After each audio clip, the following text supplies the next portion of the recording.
We will go right into the Word of God. But before that, I am Jenny, and it is my great joy and honor to be serving the Lord through this awesome church. Napakalaking pasasalamat po na ako ay bigyan ng pagkakataon na makapaglingkod sa Kanya sa pamamagitan ng simbahang ito. And I would be forever grateful for that. Amen.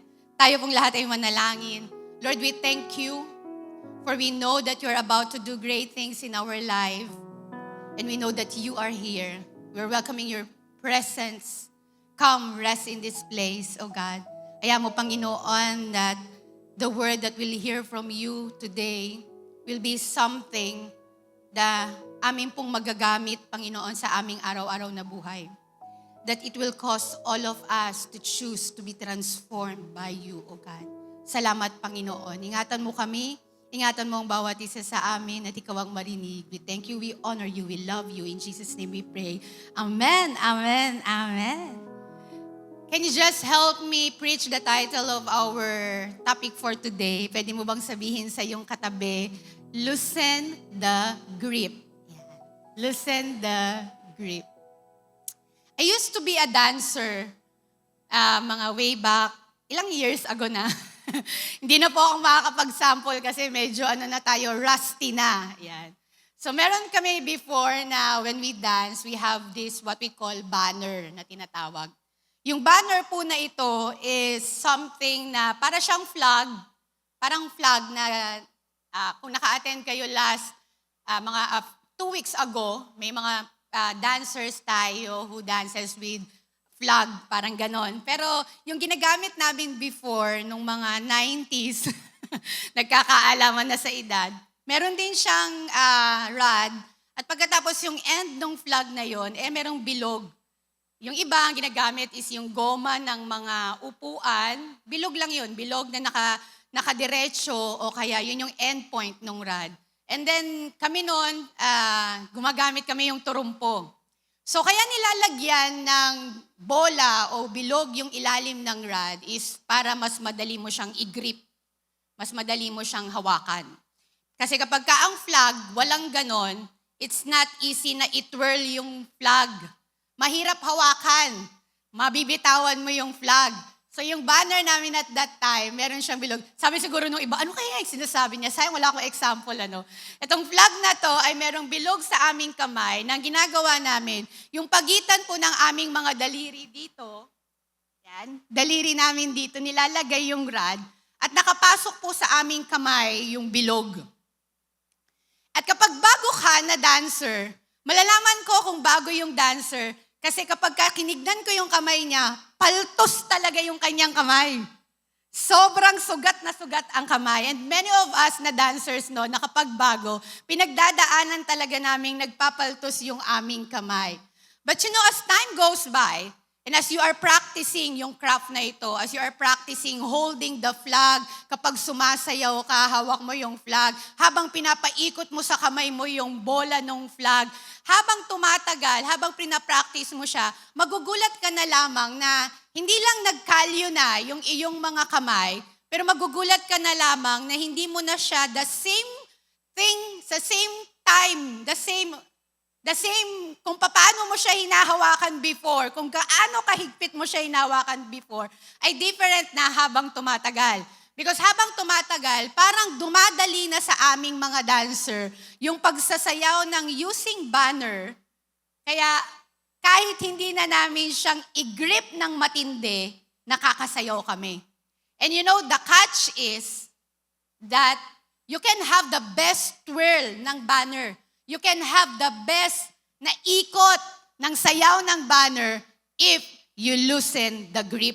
Kasi if you loosen the grip, hindi lamang ito nakakaalis ng sakit sa kamay, but it also, ang ginagawa nito is pinapaikot nito sa kamay mo yung bola, loosening the grip. And I came to realize that life is like that. That life seems so hard for many because we tighten our grip. Na para bang ang hirap lagi ng buhay. We always complain about life because we always tighten the grip. Na kahit nagpapaltos na, pinipilit pa rin nating hawakan. Kahit luhang-luha na, pinipilit pa rin nating hawakan. Kahit na ang sakit-sakit na, pinipilit pa rin nating hawakan. And that is what we see when it comes about life. That we have to tighten our grip. We have to be in control. Pero you know what? Ang nakakatuwa sa ating Panginoon is that ang ating Panginoon is not a boring God. We will just look at our lifetime. I'm 43 years old already. For 43 years. Pwede naman palakpakan ng Panginoon, hindi lahat maabot ng 43. For 43 years of my life, naisip ko lamang na marami palang season ang buhay ko na mismong ang Diyos ang nagbigay. Maraming chapter ng aking buhay na Diyos ang nagbibigay.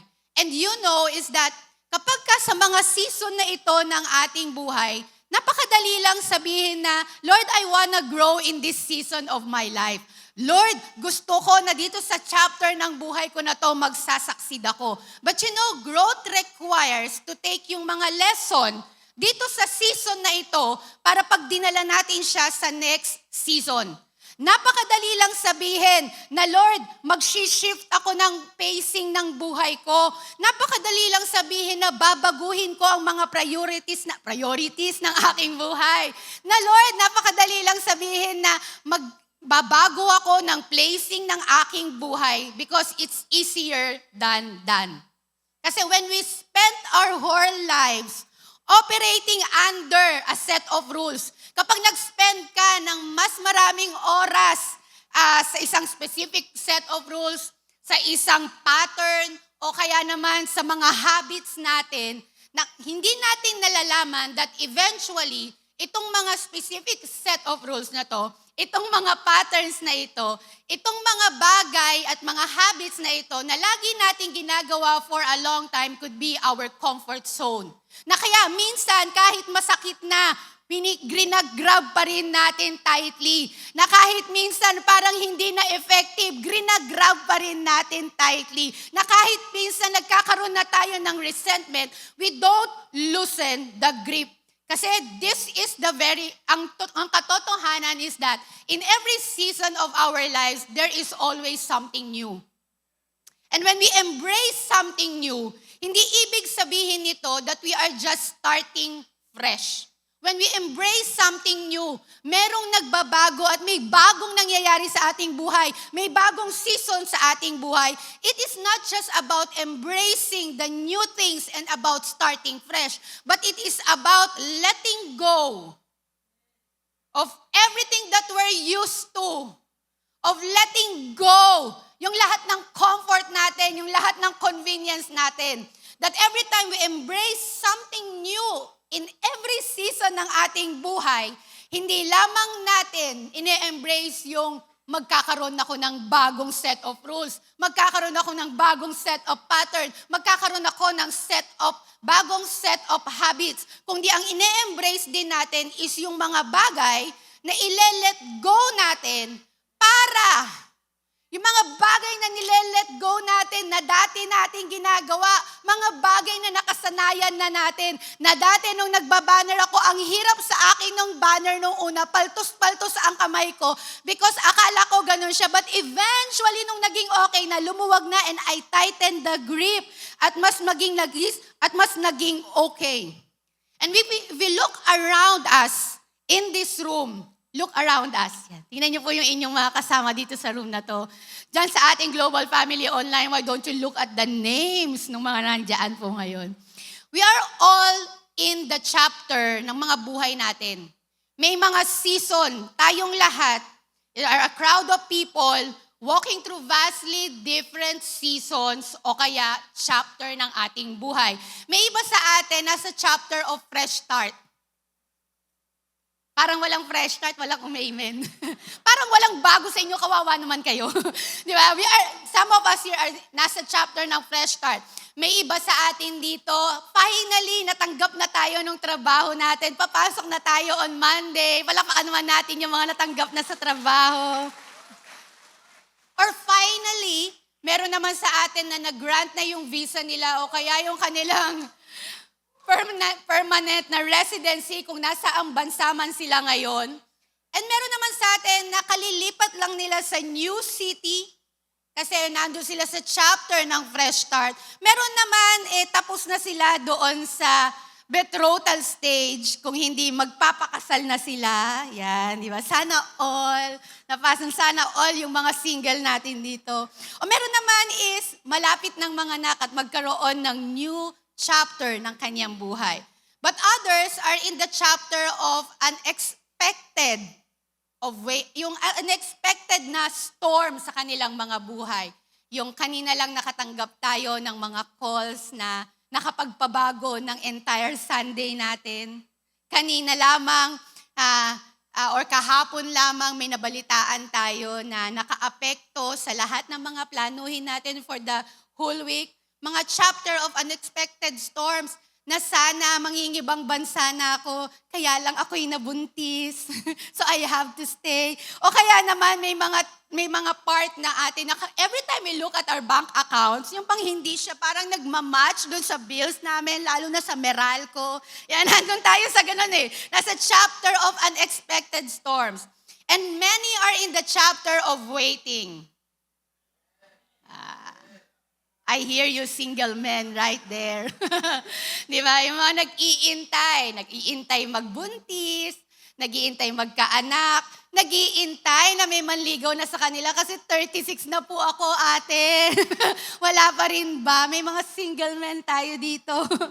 O kaya naman nag-iintay na kailan kaya na ako naman yung aantayin doon sa dulo ng altar. So, we are in every chapter ng ating buhay. Chapter man ng fresh starts, unexpected storms, or chapter ng waiting. But no matter what the season you are in today, God's message remain unchanged. Ang message ng Panginoon hindi nagbabago. To experience true freedom, you have to let go of control. To experience freedom, to experience growth in this season, you have to loosen the grip. And what does it look like na i-loosen ang ating mga grip? I-let go of our control. We find the answer in Exodus 14. During one of the dramatic moments ng mga Israelites is that finally, ang sabi ng scripture sa Exodus 14, kwento ko muna yung backstory niya. Alam niyo, napunta sila sa Egypt, ang mga Israelites at that time because of Joseph. Yan, yung nagkaroon ng taggutom, dinala ang mga Israelites sa Egypt. They stayed there kasi dahil may taggutom, binigyan sila ng favor ng Panginoon, pinakain sila for 7 years na taggutom. And then nung nandoon na sila, after ilang years, nagpalit na yung mga leaders ng Egypt at that time. Dati silang ina-acknowledge doon yung mga Israelites. Pero this time, after 400 years, after hundreds of years, sila na ngayon hindi na ina-acknowledge. Ang ginawa na sa kanila ng mga Egyptians ay ginawa silang slaves. Yung service nila, binabayaran ng mga Egyptians at the expense or kapalit nung sila ay mag-i-stay doon sa Egypt. So they were foreign in that country.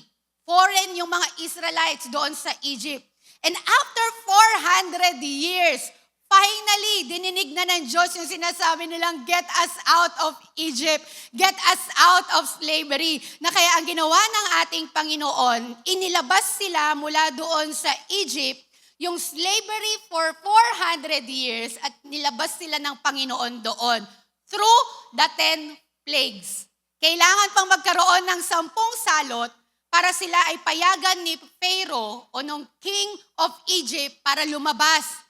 Kasi nga, alam ng mga Egyptians at that time na sila ang nagsiserve at slaves nila ang mga Israelites. Ayaw sana nilang payagan. But because of the 10 plagues, wala silang choice na nagawa kung hindi payagan. And then in 14, ang nangyari is that nung pinayagan na nila yung king of Egypt, Pharaoh himself, nagbago yung isip niya. Tingnan mo yung katabi mo, na palaging nagbabago ang isip. Nagbago yung isip niya, kasama yung mga officials, they changed their mind At nasabi pa nila doon sa unang verses ng Exodus 14, what have we done? Ano tong ginawa natin? We have let the Israelites go, sabi nila. And paano na? Nawala na sa atin yung service nila. Nawala na sa atin yung loyalty nila. So ang ginawa ni Pharaoh, kasama ang lahat ng officials niya, ipinahanda niya yung 600 best chariots niya. And then bukod pa doon sa 600 na best chariots, may mga ibang chariots ba ang Egypt? Lahat ng chariots nila yung Egypt, pinaredy niya. And then after that, lahat ng officials nila at lahat ng officers nila, sinama nung King of Egypt para habulin at sundan yung mga Israelites na lumabas doon sa Egypt. So after ilang days na pinayagan nila ang Israelites, kasama dito na binigyan pa nila ng ginto, ang mga pabinabaunan pa nila ng ginto ang mga Israelites.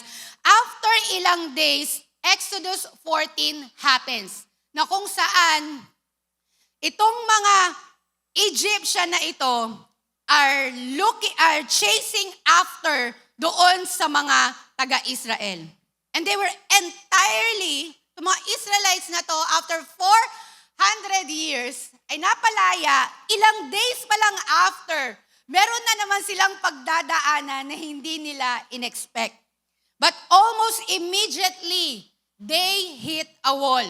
Nakita nila muli yung kanilang mga sarili. These 2 million people, these 2 million Israelites na nilabas ng Panginoon sa slavery, nakakailang hakbang away pa lang sila sa Egypt. Nakakailang days away pa lang sila sa Egypt. Nandito na naman yung mga Egyptians na ito, chasing after them para ibalik sila sa loob ng lugar na kung saan naging slave sila for 400 years. Could you just imagine their feeling? Na kung kailan sumisigaw ka ng, I am free, we are free. Na kung kailan sinasabi na nila sa kanilang mga sarili, malapit na kaming makarating sa pinangako sa amin ng Diyos, sa mga forefathers namin, eto na ang nangyari. Ang sabi ng Exodus 4, verse 10 to 12. Because I believe that there are things that we have to let go, and this story will teach us 3 let goes na kailangan nating i-let go. Sabi ng Exodus 14, 10 to 12. As Pharaoh approached the Israelites, look up. Habang papalapit na sila Pharaoh, mga Israelites, they look up, and there were Egyptians marching against them. They were terrified and cried out to the Lord. They said to Moses, was it because there was no graves in Egypt that you brought us to the desert to die? Sabi nila kay Moses, what have you done to us by bringing us out of Egypt? Wala bang libingan doon sa Egypt? Na nilabas mo kami doon para mamatay kami dito sa desert? Na Moses, bakit mo kami dinala dito? What have you done? And sabi nila, did we say to you in Egypt, hindi ba't sinabi namin sa iyo sa Egypt, leave us alone, Moses, let us serve the Egyptians? It would have been better for us to serve the Egyptians than to die in the desert. One of the things that we must let go, kapag may bagong season, bagong chapter ng buhay natin na pagdadalhan ng ating Panginoon, we have to let go of the comfort of familiarity. Sabi mo sa katabi mo, familiarity. Think about this. They were only free for a matter of days. Ilang araw pa lang silang malaya. Ilang araw pa lang silang excited. Saan kaya kami dadalhin ng Panginoon? Ilang araw pa lang sila nakakaramdam na nakakahinga sila. Na hindi nila kailangan gumising ng maaga para magpaalipin sa mga Egyptians. Ilang araw pa lang sila na naglalakbay, looking forward doon sa kung saan sila ng pagdadala ng Panginoon. Na after 4 centuries, after 400 years, finally, alam nila na pwede na sila uling lumaya. Finally, they have an identity na muli. Finally, mararanasan nila yung pangako ng Panginoon sa kanila. They were in the middle ground at this time. Nandun sila sa space between yung miracle na sinabi ng Diyos sa kanila, yung promised land, at saka yung space na kakaranas lang nila ng miracle ng ating Panginoon. They were in that middle ground na finally nakakahinga na kami, na finally alam namin may mangyayari sa buhay namin, na finally hindi kami stuck doon sa lugar na yon kasi we are now moving, we are now going to the promise of the Lord. Pero suddenly, sinundan pa rin sila nung bagay na kung saan sila pinalaya ng ating Panginoon. At nung nakita nila that there's no way out, may Red Sea sa harap namin, may elite forces at may chariots sa likod namin. Hindi kami pwedeng basta lang langoyin ang Red Sea na to. Hindi kami pwedeng magpahabol lang sa kanila sa shore dito dahil maa-outrun nila kami.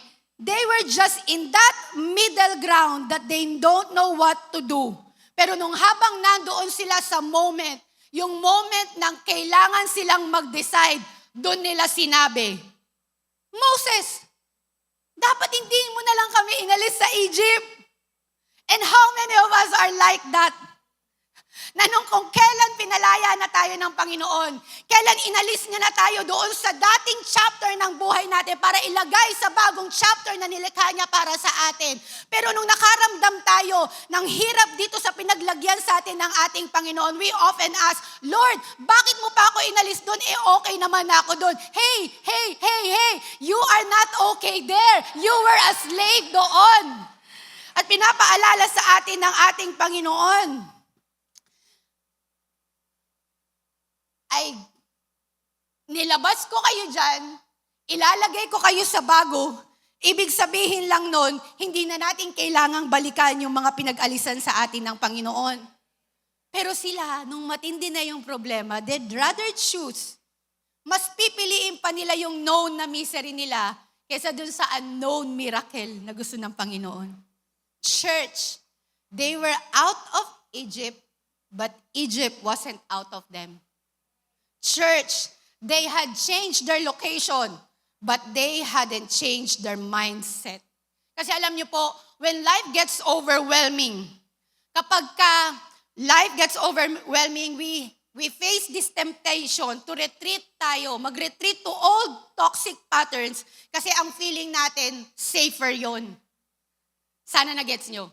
Na kapag mas matindi, parang ang buhay overwhelming. Parang itong new chapter at yung new season na to parang difficult, parang uncomfortable, parang inconvenient. We face the temptation na magre-retreat na lang ako. Babalikan ko na lang yung dating buhay ko. Babalikan ko na lang yung toxic pattern kasi feeling ko mas safe ako dun sa loob ng Egypt kaysa dito sa wilderness. Okay lang siguro magstay na lang ako sa bad habits ko. Okay lang siguro na magstay ako doon sa relationship ko. Text ko kaya yung ex kong toxic. Kasi mas okay pa ako doon kaysa wala akong jowa, wala akong ka-holding hands. O kaya naman okay na lang sa akin doon sa yung, okay na lang tong trabaho na to kahit performance-driven na ako, people-pleasing mindset na ako at work. Kasi at least mahal nila ako when I please them. Kesa yung mahalin ka ng dahil ikaw. Ay okay na lang sa akin na yung old coping mechanism ko, bad habit, yung bitter mindset. Kasi kapag babaguhin ko yung mindset ko, pag babaguhin ko yung mechanism ko, parang ang different, parang ang hirap na different yung level na ire-require na faith nito sa akin. Kasi when anxiety spikes, our brains don't look for what is healthy. Our brains look for familiarity. So, sa kanila, mas okay na sa amin yung predictable. Kasi dito sa Egypt, alam naming slaves kami. Pero dito hindi pa namin alam kung ano kami. Tapos ang sabi, maganda yung pupuntahan namin, pero Red Sea yung nasa harap namin. May umahabol na chariot sa amin. Alam niyo, we see that exact spiritual amnesia na meron tayo, kagaya nila, sa parable of the prodigal son.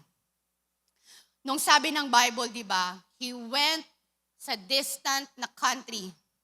And then pagkatapos, nagkaroon ng famine dun sa distant country na yun. na ang ginawa nitong anak na to, tong prodigal son na to, is that bago niya maisip na ang tatay niya mahal siya, mas naisip niya pa to shrink back. Tapos ang ginawa niya, naghanap siya ng mapapakain, magtatrabaho siya, nagpakain siya ng baboy, at ang sabi ng Bible, up to the point na gusto niya nang kainin yung kinakain ng baboy, he will just settle doon sa dirt, he will just settle doon sa muddy life niya, sa messy life niya, kasi nakalimutan niya that he was born for an inheritance. Kasi nakalimutan niya kung sino siya. Nakalimutan niya na anak siya ng kanyang father. Nakalimutan niya nung mga Egyptian kung sino sila sa Panginoon. Nakalimutan nila yung mga pangako ng Panginoon doon sa forefathers nila. That they will have their promised land. That they will have the land of milk and honey. That they will have their own country. That they will have their own identity. That they will not be slaves forever. Nakalimutan nila yon. Na kaya nung matindi na ang problema, ang sabi nila, balik mo na lang kami. Tingnan mo yung katabi mong gustong-gustong bumalik. Because you cannot step into your future if you keep holding on to the keys of the past. Hindi ka makakapunta. Hindi mo ma-enjoy ang new chapter, ang new season, hanggat hawak-hawak mong mahigpit ang iyong nakaraan. What's familiar, what's convenient, I'm used to this. Eto na yon hanggang mamatay ako. But God is teaching us, ang surrender means refusing to run back to the things God had already delivered you from just because the journey gets tough. Surrender means letting go of control, means loosening the grip, means nire-refuse mong bumalik dun sa mga bagay na kung saan niligtas ka na ng Diyos. Kahit pa mahirap ang journey, kahit pa hindi madali ang journey, kahit pa hindi mo inaasahan ang journey. And then let's continue. Ang sabi ng Bible, pagkatapos nilang mag-rant, mag-complain, mag-whine kay Moses, ang sabi ng Exodus 14:13-14, Moses answered the people, do not be afraid. Sabi mo sa katabi mo, do not be afraid. Tsaka yung nasa likod mong mukhang takot na takot, sabi mo sa kanya, do not be afraid. Can we just put it in the chat, do not be afraid. Still a great time to tag your friends and family na takot ngayon. Sabi niya, do not be afraid. Stand firm, and you will see the deliverance that the Lord will bring you today. The Egyptian you see today, you will never see again. Sabi ni Moses sa mga tao, huwag kayong matakot. Stand firm, and you will see the deliverance the Lord will bring you today. Yung mga Egyptians na yan, yung mga Egyptians na nakikita nyo ngayon in chariots na hinahabol kayo, you will never see them again. At ang sabi ng 14, the Lord will fight for you. You need only to be still. And that is number 2. To let go. To let go of the labor of worry. Just imagine 2 million people out in the wilderness, crying out loud. Just imagine 2 million people, mas marami pa sa atin. Wala pa tayo sa napakaliit na porsyento lamang tayo. Over 2 million people. Oh, let's just imagine na nandito tayong lahat, at least 1,000 plus, 1,600 people are here right now. Na kapag kami isa lang sumigaw, nagpanik, at nagpanik tayong lahat, it could cause stampede in this place. Just imagine 2 million people, full-blown, hysterical silang nagpapanik lahat. Anong gagawin natin? Bakit mo kami nilabas dito? Bakit ba tayo nandito? Okay naman tayo doon sa Egypt. Bakit tayo nasa harap ng Red Sea? Paano natin lalangoyin yan? Wala tayong dalang bangka. Wala tayong dalang, walang magre-rescue sa atin. Teka, hindi ko natutunang lumangoy kasi slave lang ako doon sa Egypt. Paano na ang gagawin natin? Nandiyan na yung mga chariots. Wala tayong weapon. We're not trained to fight. Ang alam lang natin maghasa ng ibang sword, pero hindi natin alam kung paano gagamitin ang sword. Paano na ang gagawin natin bukas? Diyos ko, ang Meralco, ang laki. Paano na ang gagawin ng bansang ito with all the leaders that we have? Yung lahat ng mga sangay ng ating gobyerno nagkakagulo. Ano na ang kailangan natin gawin? Habang nagpapanik sila, kung paano tatawirin ang Red Sea, nagpapanik din sila. Doon sa humahabol sa kanila, ayan, malapit na sila, papatayin nila tayo. At every one of them, because this is our nature, na habang nagpapanik tayo, naghanap tayo, what's the way out? How could I control this situation? Kung ayaw nilang mabuhay, itong ibang kasama ko, gusto ko pa rin mabuhay. Tatakbo ba ako? Lalangoy ba ako? They have zero military training.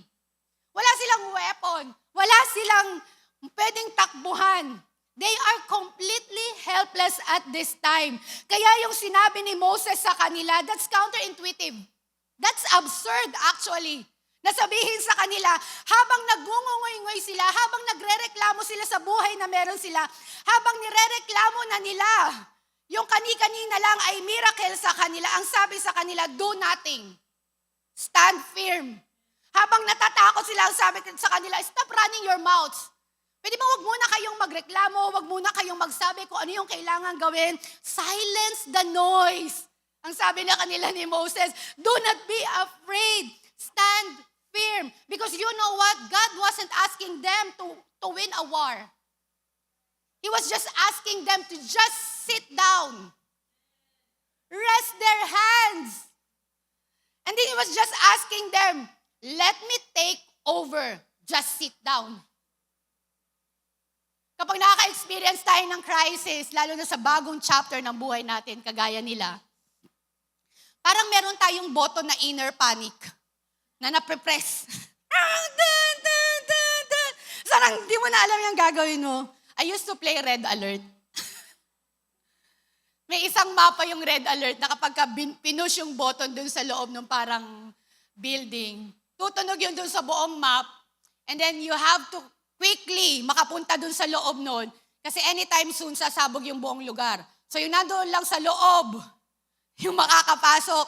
Para tayong ganun, na kapag ka merong problemang dumarating, parang may inner panic button na nag-iingay sa kalooban natin.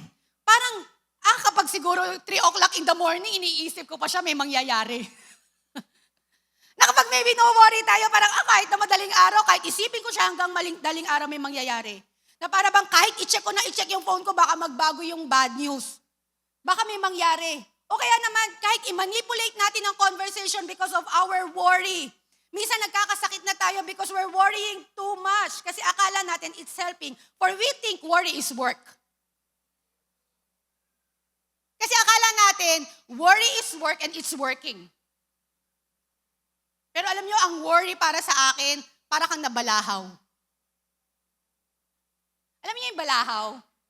Sa Tagalog, yung sasakyan mo, lumubog sa matinding putik na hindi kinakaya, kasi hindi naman tayo lahat rich na naka 4-wheel drive ang lahat, ano? Hindi kinakaya ng sasakyan mo kahit anong pilit mo sa gas, kahit anong hawak mo dun sa yung manibela, hindi siya umaandar. Parang ang worry, ini-spin niya lang na ini-spin yung wheel doon sa mud. Parang mas lalong hindi ka makaalis the moment na nag-exert ka nag-exert ka ng lakas. The moment na kapag grip mo siya tightly, the moment na mas pinupush mo siya lalo siyang bumabaon. Kasi surrender means taking our hands off the wheel. Ang worry, it is not working. It's not gonna work. Alam niyo sa totoo lang, mas mahirap pa yung we think kasi na ang being still is passive. We think that resting is passive. Alam niyo, mas madali pa sa akin yung maglakad ng maglakad kesa tumayo. Mas madali pa sa akin yung lakad lang ako ng lakad if I'm thinking about something kesa nakatayo lang ako the entire day. Ang sinasabi ng Lord sa kanila, hindi madali yung sinasabi ng Lord na stand firm. Hindi siya madali. Pero ang sinasabi ng Lord sa kanila, just stand firm. Do not be afraid. Kahit may nangyayari, stop running your mouth, silence the noise. Be passive while you are standing firm. Maging passive ka by being just standing firm na kahit anong mangyari, wala kang sasabihin, kahit anong mangyari, wala kang ikakapanik. Ang gusto ng Panginoon is just we rest in His Word na wag kang magpanik kasi ako na ang bahala. Ang gusto ng Panginoon is you just stay. Be still because I will fight for you. It was the same message I told you last Sunday. In 2 Chronicles 20, King Jehoshaphat, ang sabi ng Bible, di ba? 3 nations, Moabites, Ammonites, and Mount Seir, the Meunites. Sabi ng Bible, through the prophet, nagsalita ang ating Panginoon. Sabi niya, di ba? Sabi ng Panginoon sa kanila, you will not have to fight this battle. Sabi nila kay King Jehoshaphat in 2 Chronicles, nasa Exodus tayo kay Moses. Sabi niya, take up your position, stand firm, and see the deliverance the Lord will give you. No wonder. Feeling ko lang, mas madaling patahimikin yung mga Juda doon sa 2 Chronicles kaysa doon sa Exodus 14 na mga Israelites. Kasi alam na nila na yung same na Diyos na nagligtas doon sa mga Israelites doon sa Red Sea at doon sa chariots ng Egypt, yun yung same Diyos na nagsasabi sa kanilang, be still. And that same God na palaging sinasabihan silang, do not be afraid. Stand firm and you will see the deliverance of the Lord will bring you today is the same God we're hearing right now. Na sinasabi sa ating, you just have to stay still. Because my deliverance, ako ang magdi-deliver sa inyo anuman ang inyong pinagdadaanan ngayon. And standing still means sinasilence mo yung lahat ng worst case na scenarios. Ini-stop mo yung mga frantic na manipulation ng circumstances and trusting that God's hands are steadier than yours. Ang surrender po is not quitting. It is handing yung bagay na hinahawakan mo sa kamay mo, ibinibigay mo dun sa alam mong magpapanalo sa'yo. It is handing the battle over the only one who can win it. Can you pwede nyo bang itaas na ganito yung kamay nyo? Kaya nyo ba siyang i-close as hard as you could? Na talagang sobrang close. Yes, hard. Alam niyo bang kahit ito lang ginagawa natin, pwede kang pagpawisan ng para kang nag-workout. And I don't know why many of us would choose this than this. Naramdaman niyo, di ba, yung dugo niyo? Yung dugo niyo dumaloy eh. Tapos, di ba, ba't pinipili natin to kesa ito at ibigay lahat sa ating Panginoon? Sabi ng Lord sa atin, let go of the labor of worry. Ang worry, wala yang gagawin sa'yo kung hindi papatayin ka lang. It will cost you even your health. Ang worry is an indication. Malalaman mo kung matindi ang grip mo kapag nagwo-worry ka. Exodus 14:19-22. Then the angel of God, who had been traveling in front of Israel's army, pagkatas noon, dumating na nga sila, nandun na yung mga chariots, tas ito na ang nangyari. Yung angel of God, who had been traveling in front of Israel's army, nag-withdrew and went behind them. Yung nasa unahan na angel of God, pumunta doon sa likuran nila. Kasi they were being chased, di ba ang sabi ng Bible? And then, the pillar of cloud, which represents the presence of God, also moved from in front and stood behind them. So coming between the armies of Egypt and Israel, nandun yung angel of God. Doon sa gitna ng Egypt and Israel, nandun din yung pillar of cloud, the presence of God. So neither, ang sabi ng Bible, throughout the night, the cloud brought darkness to one side. Yung pillar of cloud, kung nandito ang mga Israelites, yung pillar of cloud ay nagbibigay ng liwanag sa kanila habang gabi pa at madilim.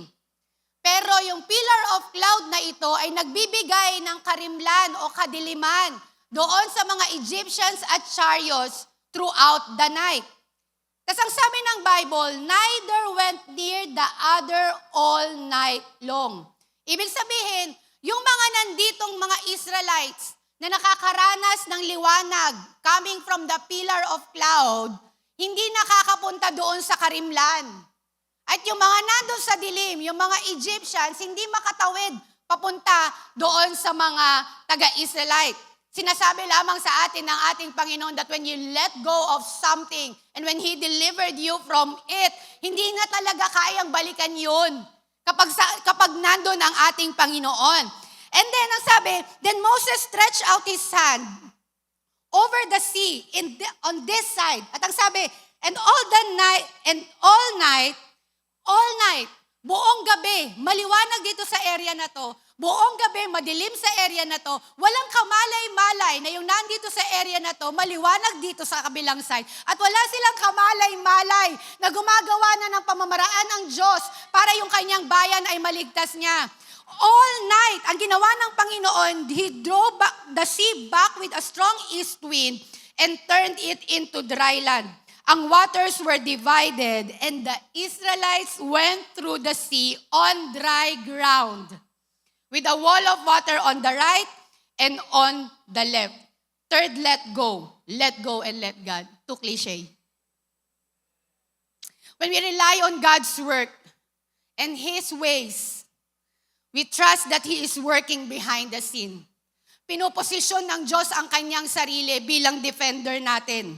Sabi sa atin ng scripture, yung pillar of cloud, nagli-lead sa front, lumipat sa likod nila. Yung angel of God, nasa harap, lumipat sa likod nila. Para ano? Para mag-stand between the gap, para hindi makapasok, para hindi sila mapahamak. And then when Moses stretched out his hand, God sent a powerful east wind that didn't just push the water back, but it dried up. Imagine this. Takot na takot sila nung una. And then nakikita nila yung miracle na ginagawa ng Panginoon sa kanila. Na habang papunta kami sa promised land namin, ito yung aming kinakaharap. Matindi yung aming kinakaharap. Ito yung aming kinakatakutan kanina. Tsaka sila yung kinakatakutan namin kanina. Pero gumawa ang Panginoon ng paraan para yung kinakatakuran mo sa likod mo, hindi mo nakakatakutan. Para yung nakaraan mo, hindi mo nakakatakutan. At hindi mo rin kakatakutan yung future mo because God is making a way for you para makarating ka doon. So, ang nakakatuwa pa, hindi lang sila pinaglakad ng Panginoon sa basa, kung hindi sa tuyo.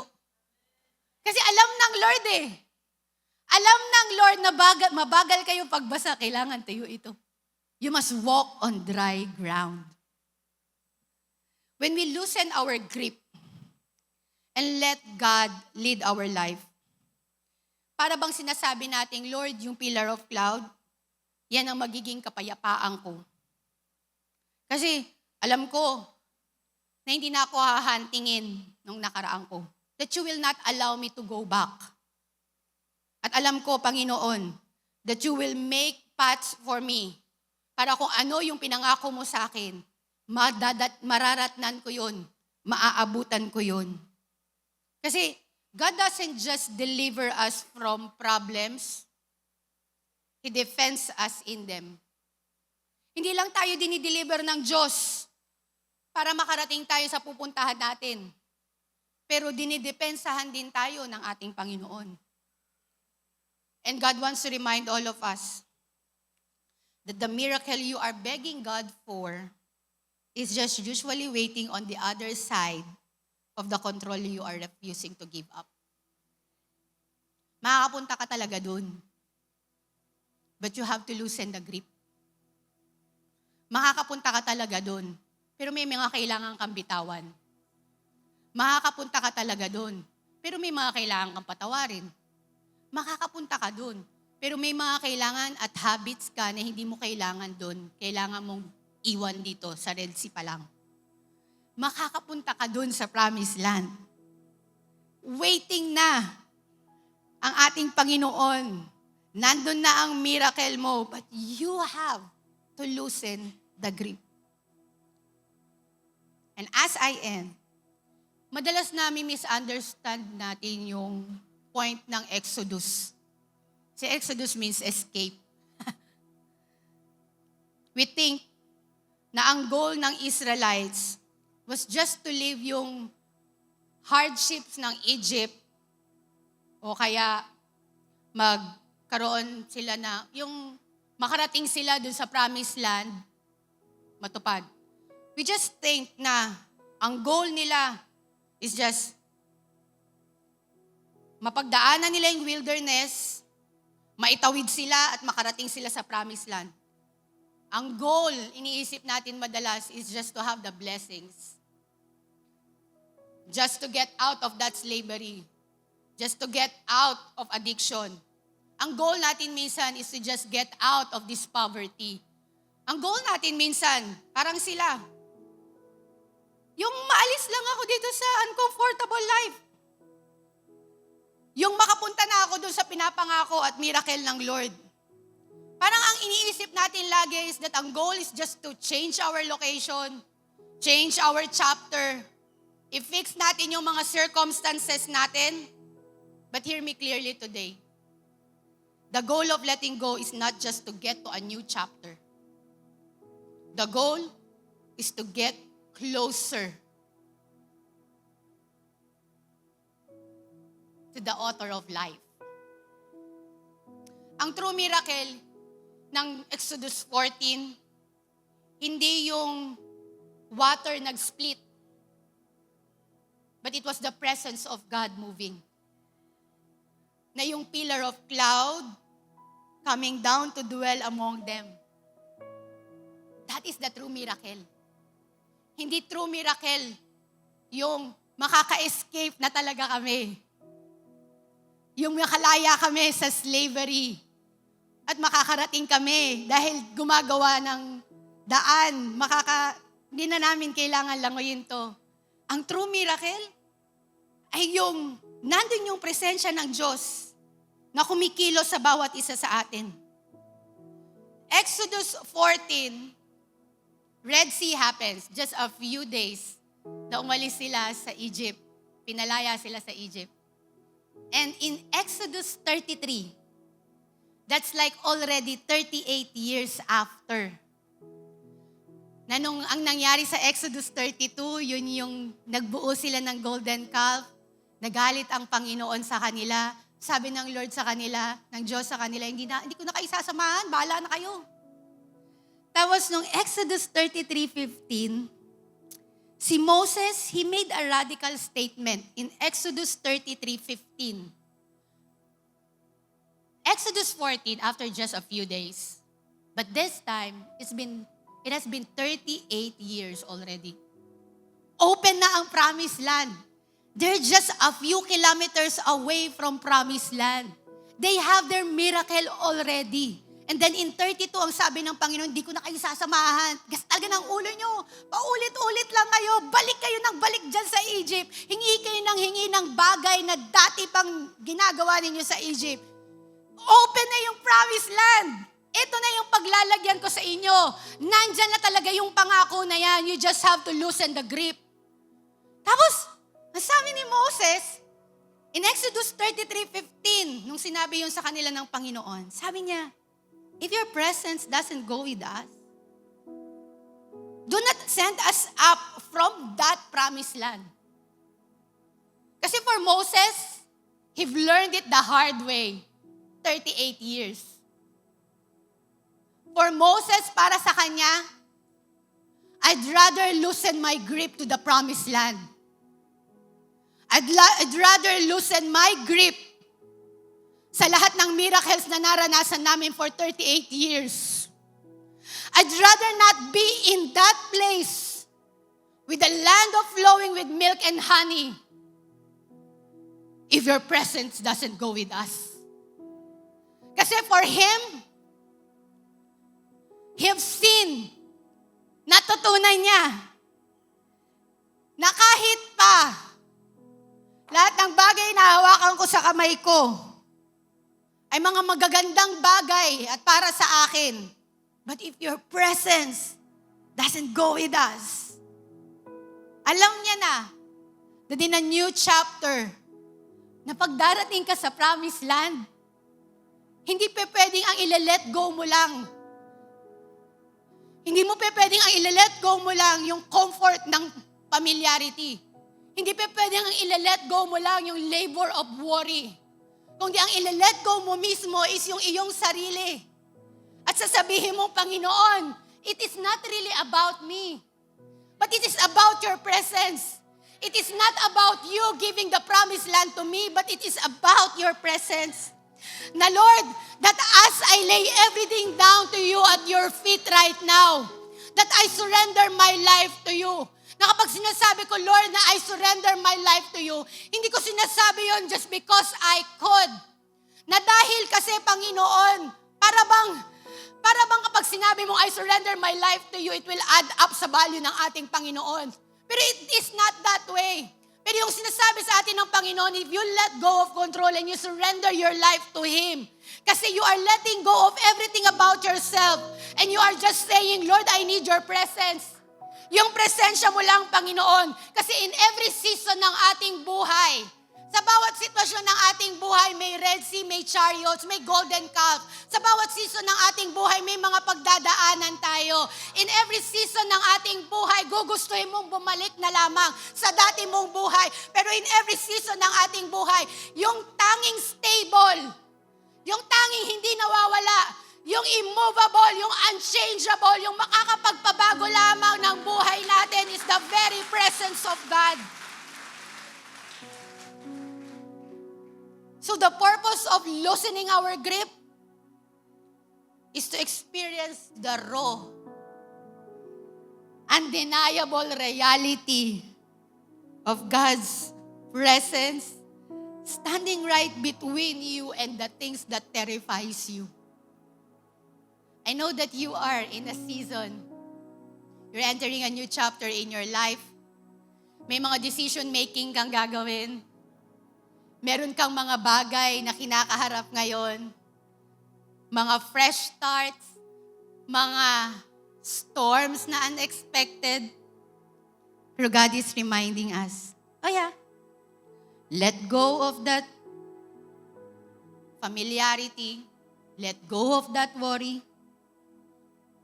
Let go and just let me be your God. Because when we open our hands, hindi yan ine-empty, pero pinupuno. We just want, minsan, when we are clenching ba, yung parang mo yung iyong fist. Kasi may hawak eh. Pero kapag binuksan mo siya, hindi siya ine-empty actually. Pinupuno. And if you want to live this life, a life victorious, surrender it to the Lord. What is it that is inside your hand right now that you're tightly gripping right now? Somebody, before I started to speak, kaninang nakaupo ako doon, somebody handed me something. It was just like, sabi niya sa akin, ginanyanan niya ako. So di ba usually kapag may ginanyan na sa harap mo, anong ginagawa mo? Lalahad ka eh. So lumahad lang ako. And then she gave me something. And I just put it inside my pocket. And sabi ko, Lord, napaka-interesting mo talaga. Nakakatuwa ka talaga. Na hindi talaga accident na ibinigay niya sa akin to. That I can put it inside my hands right now. Alam niyo kung ano yung binigay niya? I don't know if you can zoom it. Pero binigay niya ako nito. Very tiny charm. And it's our Lord. And I'd rather clench my hands. I'd rather hold tightly kung Panginoon yung aking hawakan. Amen? Tayong lahat ay yumuko at manalangin, Panginoon.